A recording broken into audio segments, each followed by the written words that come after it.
रात का आखिरी पहर था। चांद की रोशनी धुंधली थी और दोनों के बीच बचपन का बंधा रिश्ता अब एक अजीब मोड़ पर खड़ा था। अदिति और रवि जब छोटे थे तो साथ में खिलौने बांटते थे, कसम खाते कि तू रहे न रहे मैं हमेशा साथ रहूँगा। लेकिन वक्त ने सब बदल दिया। रवि अब अपनी माँ बाप की जिम्मेदारियों को संभालने में उलझ गया था। पढ़ाई, नौकरी, घर के हालात सब उसके कंधों पर आ गए थे, जिसके कारण वह वक्त से पहले ही जिम्मेदार हो गया था और इस जिम्मेदारी के बोझ तले वह अदिति को भी इग्नोर करता रहा। वहीं अदिति, वो अब भी उसके लिए वही पुरानी अदिति थी जो रवि की एक मुस्कुराहट से पूरी दिन जी सकती थी। रवि ने बचपन में उससे वादा किया था कि मैं जब भी शादी करूँगा तो तुमसे ही पहले करूँगा। अदिति ने इसे दिल से लगा लिया, लेकिन आज वो वादा रवि को बोझ लगने लगा। अदिति पूछती, तुम पहले जैसे क्यों नहीं हो? रवि बस सिर झुका लेता। जिम्मेदारियों ने उसकी मोहब्बत पर धूल जमा दी थी। गांव में लोग धीरे धीरे बात करने लगे।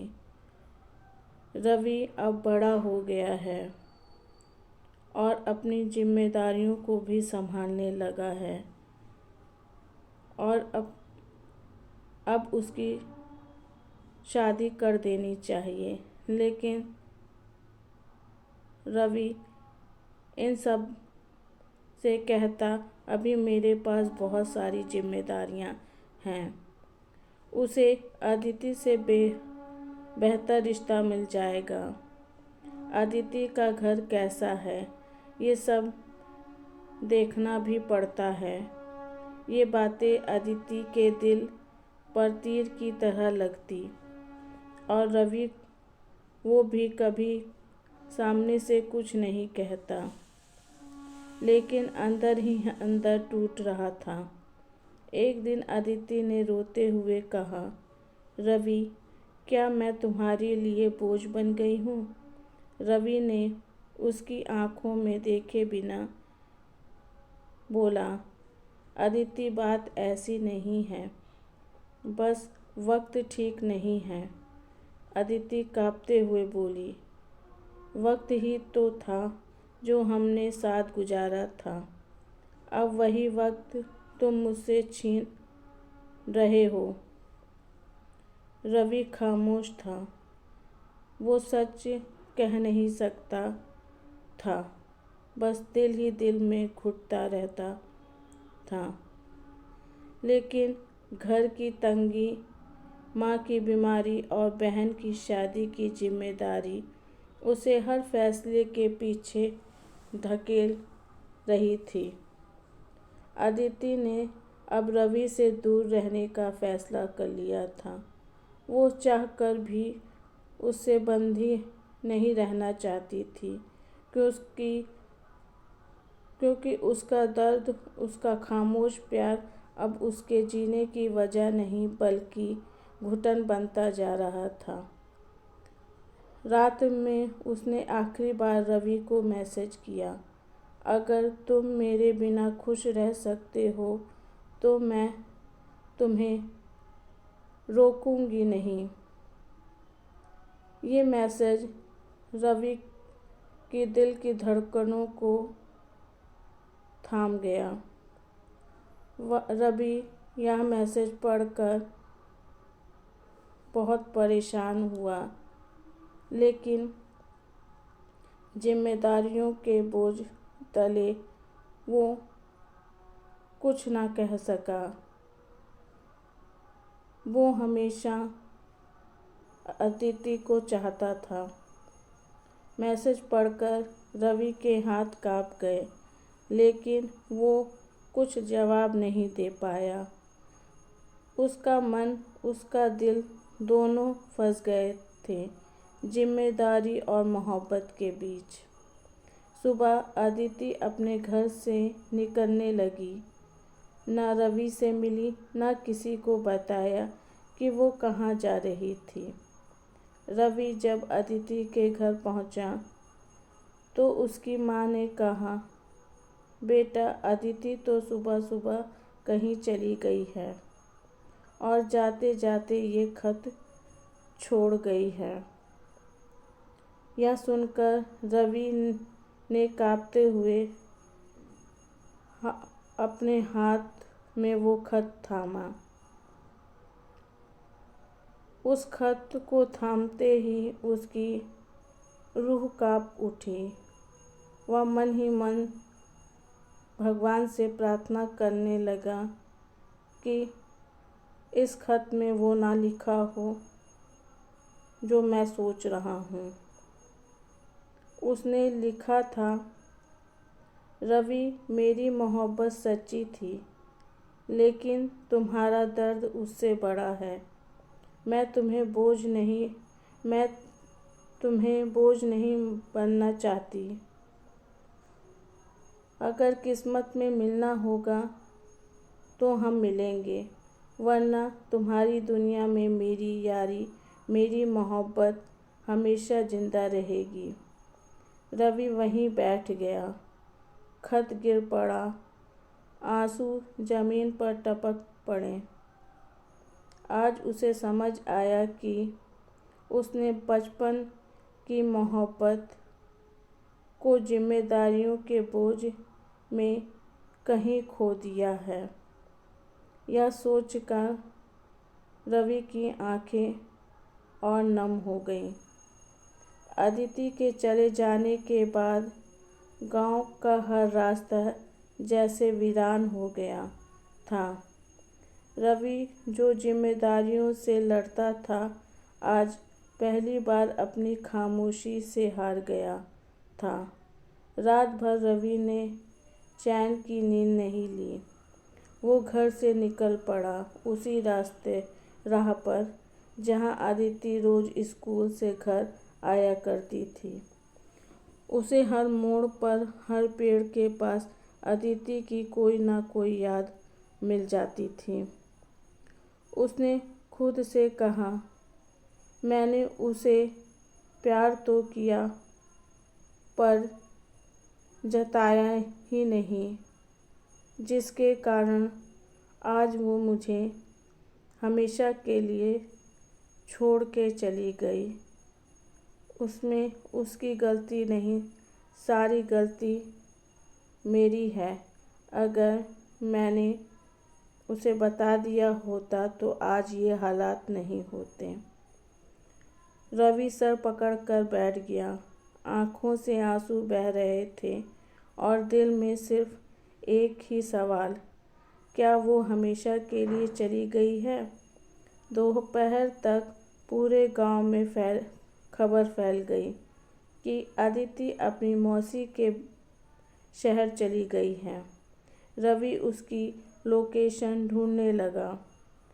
हर किसी से पूछता, कहाँ गई होगी, किसके साथ, पर किसी को नहीं पता था।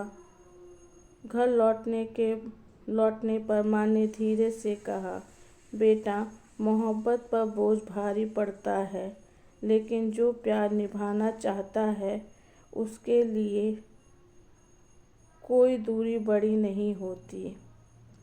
यह सुनकर रवि के अंदर आत्मविश्वास बढ़ गया।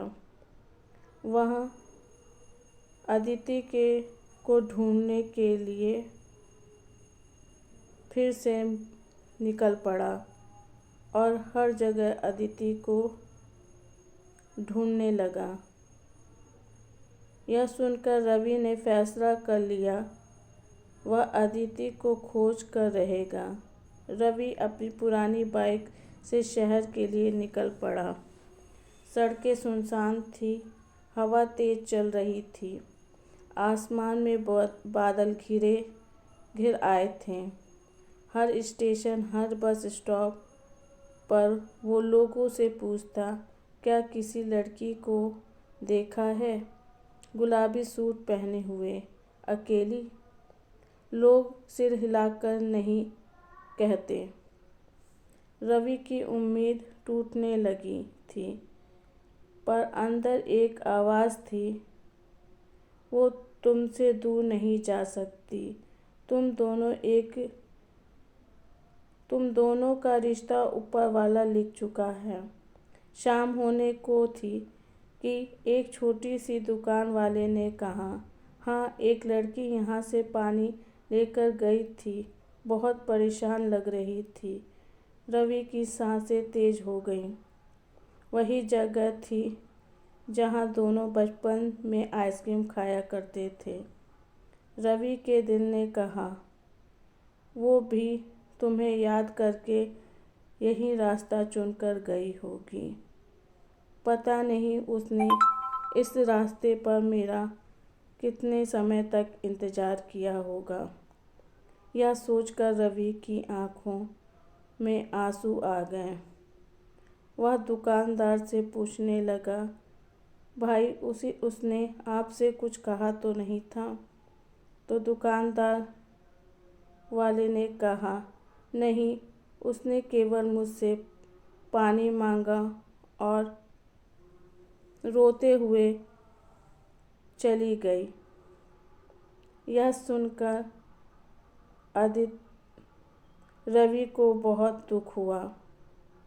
वह अदिति को ढूंढकर उसे समझाना चाहता था। अब सीन अदिति की तरफ शिफ्ट होता है। अदिति शहर में मौसी के घर नहीं गई थी। उसने वो सिर्फ इसलिए बताया था क्योंकि वह रवि की ज़िंदगी से निकलकर उसे बोझ रहित बनाना चाहती थी। असल में वो एक लड़कियों के हॉस्टल में थी जहाँ उसका कोई पता नहीं लगा सकता था, इसलिए वो लड़कियों के हॉस्टल में रहने लगी। लेकिन उसका मन कहता कि रवि एक ना एक बार उसे ज़रूर ढूंढ लेगा। वह अकेले बैठी थी, हाथों में रवि के दुए हुए लाल धागा, आँखों में आंसू और दिल में पछतावा। वो खुद से कह रही थी, क्या चले जाना सही था, या मुझे उसके साथ रहकर लड़ना चाहिए था। ये सोच कर उसके दिमाग की नसों में तनाव बढ़ता जा रहा था, जिसके कारण वह बहुत ही तनाव में आ गई थी। वह किसी से कोई बात नहीं करती, बस मन ही मन रवि के आने का इंतज़ार करती और तनाव से ग्रसित रहती। रात 9 बजे तेज़ बारिश शुरू हो गई। रवि उसी शहर पहुंचा जहां वो हॉस्टल था, लेकिन उसे इसका पता नहीं था। दोनों एक ही शहर में थे, बस 2 गलियों की दूरी पर, लेकिन मिलना अभी भी किस्मत पर को मंजूर नहीं था। इसलिए वहाँ उन लोगों की मुलाकात नहीं हुई। रवि बारिश में भागते हुए हर सड़क चेक करता रहा। उसे बस अदिति की झलक चाहिए थी। अदिति भी उसी बारिश में हॉस्टल की खिड़की से बाहर देखते हुए रवि को याद कर रही थी। दोनों ने एक ही समय फुसफुसाकर कहा, काश तुम मेरे पास होते। उन दोनों की आवाज़ शायद भगवान को सुनाई दे गई और वो दोनों एक ही बात सोचते सोचते एक दूसरे को याद करने लगे। अगली सुबह रवि एक मंदिर पहुंचा जहां सच में अदिति रोज जाया करती थी। उसने पंडित से कहा, यहाँ कोई लड़की आई थी क्या? पंडित बोले, हाँ हाँ, रात में एक लड़की आई थी, बहुत रो रही थी, पूजा करके चली गई। रवि के दिल में बिजली सी चमकी। उसने पूछा, किधर गई? पंडित मुस्कुराए, बेटा वो वापस आएगी। जिसकी दुआ में तुम्हारा नाम है वो कभी दूर नहीं जा सकती। यह सुनकर रवि को कुछ सुकून हुआ, लेकिन अभी भी वह उसे ढूंढने का प्रयास जारी रखता है। रवि वही मंदिर की सीढ़ी पर बैठ गया और तड़पते हुए बोला, मैं उससे माफ़ी मांगूंगा, मैं उसे वापस लेकर आऊंगा। दूसरी तरफ बारिश, अकेलापन और तनाव के कारण अदिति की तबीयत बहुत बिगड़ गई। वो बेहोश हो गई। हॉस्टल की लड़कियों ने उसे अस्पताल पहुंचाया। डॉक्टर ने कहा वह मानसिक और भावनात्मक तनाव में है, उसे किसी अपने की ज़रूरत है। अदिति धीरे से बुदबुदाई, रवि। यह नाम सुनकर डॉक्टर ने कहा रवि को जल्दी बुला लिया जाए। अगले दिन रवि एक अस्पताल के पास बाइक रोककर पानी पी रहा था। उसी वक्त अस्पताल से एक महिला बाहर आई जिसने वही गुलाबी दुपट्टा पकड़ा था जो अदिति पहनती थी। रवि का दिल जोर से धड़का। वह भागकर अंदर गया, वार्ड नंबर पूछता रहा, फिर अचानक एक कमरे के सामने जाकर रुका। उसके पैर रुक गए। दरवाजे के कांच से उसे अदिति दिखाई दी, जो अकेली, कमज़ोर और रोती हुई दिखाई दी। यह देखकर रवि का आत्मा कांप उठी। रवि ने धीरे से दरवाज़ा खोला। अदिति ने चौंक कर सिर उठाया। दोनों कुछ सेकंड एक दूसरे को देखते रहे। अदिति ने धीरे से कहा, तुम यहाँ? रवि की आंखें भर आईं। जिसे खोजने निकला था उसे कैसे छोड़ देता, और वह उसके पास बैठ गया। अदिति रोते हुए बोली, मैं तुम्हारे लिए बोझ नहीं बनना चाहती थी। यह सुनकर रवि बोला कि तुम मेरे लिए कभी भी बोझ नहीं थी, बस जिम्मेदारियों के कारण मैं तुमसे कुछ बोल ना सका। रवि ने उसका हाथ पकड़कर कहा, अदिति, मेरी ज़िंदगी में सारी जिम्मेदारी एक तरफ और तुम एक तरफ, और मैं हमेशा तुम्हें ही चुनूंगा।